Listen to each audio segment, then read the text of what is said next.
મોરબીમાં દારૂની અંદર કેમિકલ ભેળવી અને તેનું વેચાણ કરવામાં આવતું હોવાની ઘટના અત્યારે પ્રકાશમાં આવી રહી છે। સમાચાર હાલ મોરબીથી, જેમાં કેમિકલ ભેળવી અને દારૂ વેચવાનું મસ્ત મોટું કૌભાંડ, જેમાં દારૂની બોટલોમાં કેમિકલ ભેળવી અને તેની દારૂને વેચવામાં આવતો હતો। ત્યારે માળિયાના દેવગઢ ગામમાં રહેણાંક મકાનમાં દરોડા પાડવામાં આવ્યા અને જિલ્લા એલસીબીએ ત્યાં દરોડા પાડ્યા હતા અને તે અંતર્ગત આ વિગતો અત્યારે જાણવા મળી રહી છે।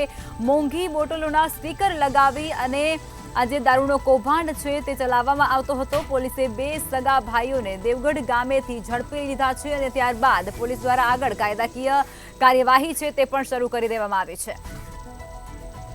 મોરબીમાં કેમિકલ ભેળવી અને દારૂ વેચતા હોવાનું મસ્ત મોટું કૌભાંડ એલસીબીએ ઝડપી પાડ્યું છે। જિલ્લા એલસીબીને મોટી સફળતા મળી છે। માળિયાના દેવગઢ ગામે રહેણાંક મકાનમાં એલસીબીની ટીમ દ્વારા દરોડા પાડવામાં આવ્યા હતા, જે અંતર્ગત મોંઘી બોટલોના સ્ટીકર લગાવી અને તેઓ વેપાર કરતા હોવાની જાણકારી મળી હતી અને ત્યારે પોલીસે આ સમગ્ર મુદ્દે બે સગા ભાઈઓને દેવગઢ ગામેથી ઝડપી પાડ્યા છે।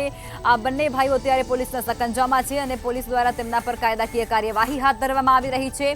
આ સાથે જ પોલીસે સ્થળ પરથી 2.79 લાખનો મુદ્દામાલ પણ જપ્ત કરી લીધો છે। ત્યારે અન્ય આરોપીને ઝડપવા માટે પોલીસ દ્વારા ચક્રો ગતિમાન કરવામાં આવ્યા છે અને તપાસ તેજ કરવામાં આવી છે। મોરબીમાં કેમિકલ ભેળવી અને દારૂ વેચવાનું મસ્ત મોટું કૌભાંડ જિલ્લા એલસીબીએ ઝડપી પાડ્યું।